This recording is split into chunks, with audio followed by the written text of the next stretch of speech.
Hello and welcome to another Seatrade Cruise Talks episode with me, Holly Payne, editor video production and deputy editor, Seatrade Cruise News and Seatrade Cruise Review.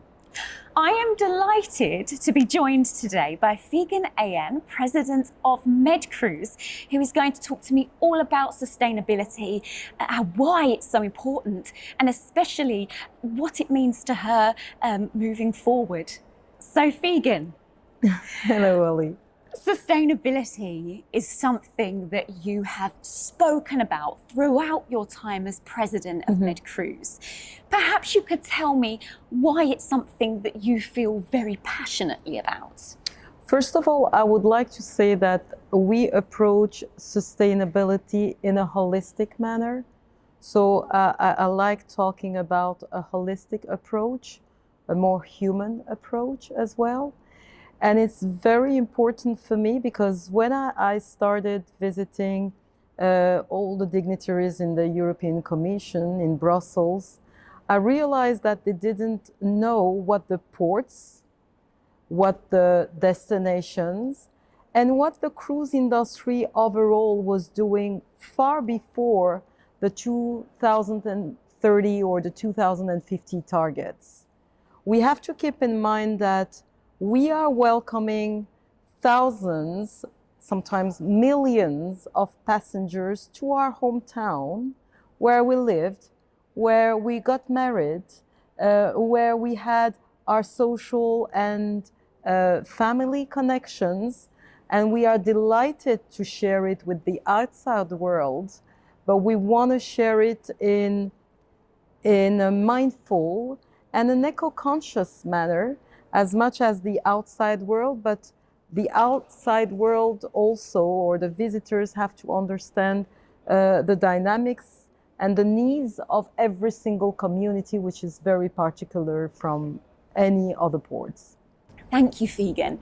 We're here at Seatrade Cruise Med, and you spoke about this during the State of the Industry panel, and were talking about this balance, being able to meet the needs of communities, but also making sure that passengers have a great experience. What are some of the examples that you can offer when it comes to what your port members are doing to strike this balance? Well, we have to say, first of all, that among the 154 ports that MedCruise is representing, about 60% are islands, and that over 85% are right in the city center. The Mediterranean, having a historical and archaeological texture, we need to protecting it. So every single port is really approaching in a genuine and authentic manner in just serving the passengers coming. So just to give you some practical examples, we see, for instance, that in Costa Brava, although they have the capacity of welcoming 2 simultaneously ships, they don't. They just take 1 ship per day. Or Dubrovnik, we all know that they have just put a limitation, which was not that well welcomed because we saw it as a rejection, but just the contrary, it's what the people in Dubrovnik needed. So they have a limitation of 5,000 passengers per day or 1 million on a yearly basis. So we gathered all these excellent examples in a publication that we coordinated with AIVP, which is a brilliant association, which is just focusing on sustainability for the cruise and the community connectivity. And we have this publication available at MedCruise website, where you can see about over 15 ports, which are giving the example of how they have deal with over-tourism management. For Galata Port, for instance, where I'm the chief port officer, we decided to build up the terminal building under the ground as a first in the world, so that the whole area could be open to the community, and some areas that locals hadn't seen for 200 years have all of the sudden been accessible visually, physically. And the second most asked question at Galata Port is, how can I go on a cruise now? So they are excellent examples from our members who are finding innovative, creative solutions which are adequate to their profile and to their characteristics. And some of those examples you've given, Figen, with those members, are they finding that the media tends to promote their activity and what they're doing? Or from those individuals and those members, are they finding sometimes that there is a narrative that they are having to tackle?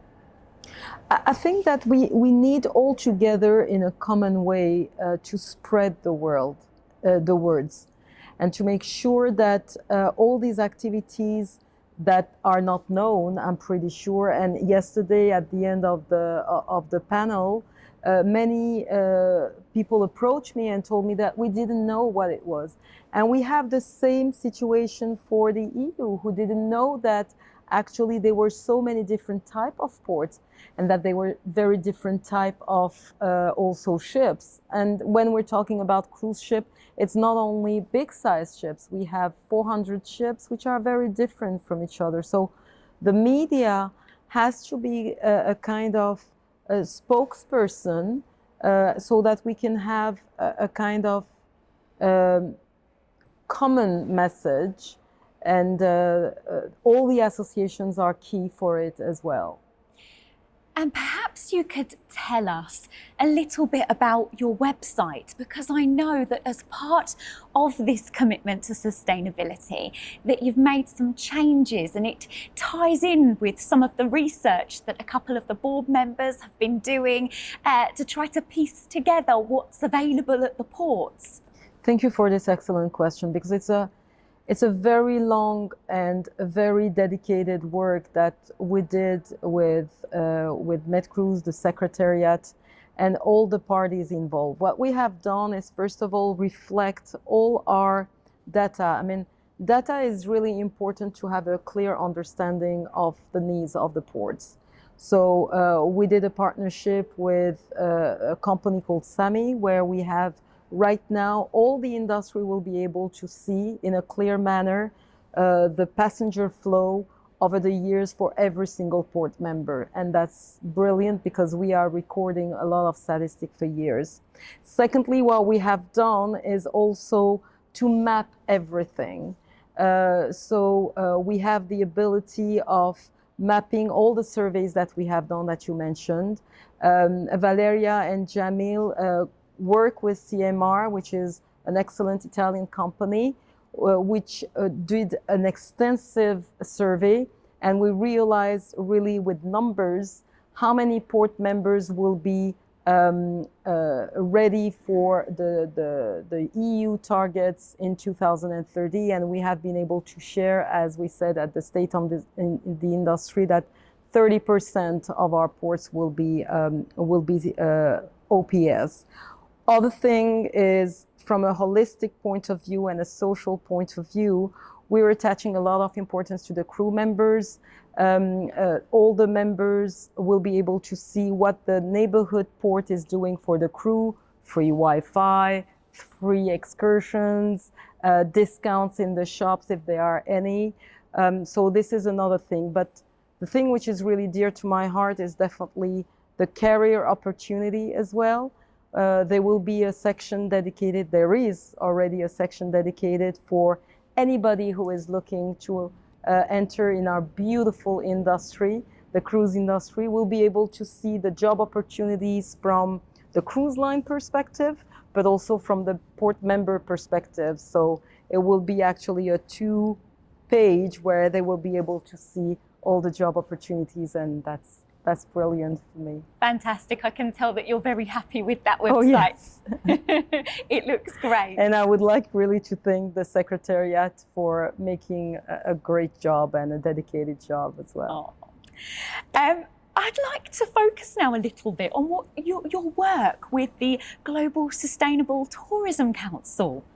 Perhaps you could talk through some of the collaboration and the partnership that you have had during your presidency with the Global Sustainable Tourism Council?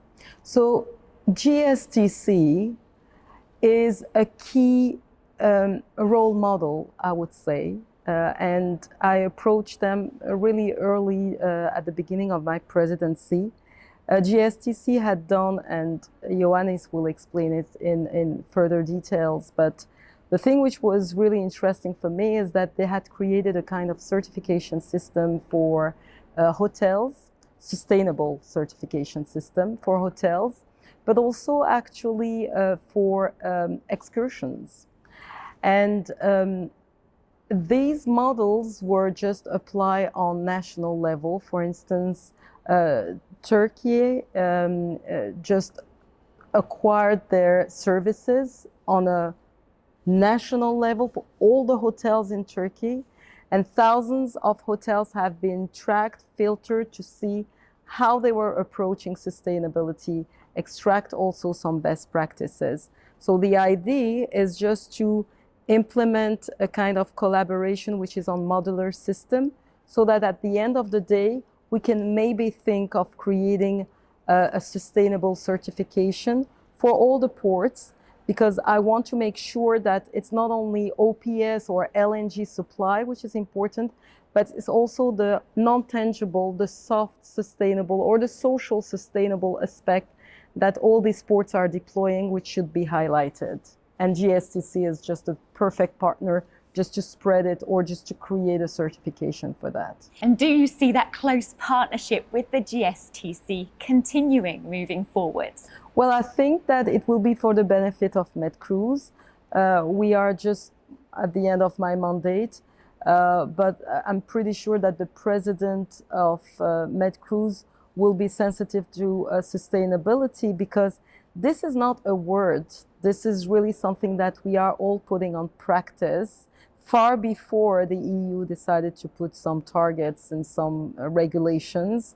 It's in our DNA, because we want to protect our ports, we want to protect our destination, and we want to protect our families and make sure that the biodiversity is constant for our future generations. It's natural. Figen, I couldn't go without asking you about an announcement that you made yesterday. It was a wonderful moment here at Seatrade Cruise Med, where you were given an honour, to mark your presidency, the hard work that you've done over the past 3 years at MedCruise. And there was a session where you spoke about coming together with other associations and working proactively to tackle some issues such as overcrowding.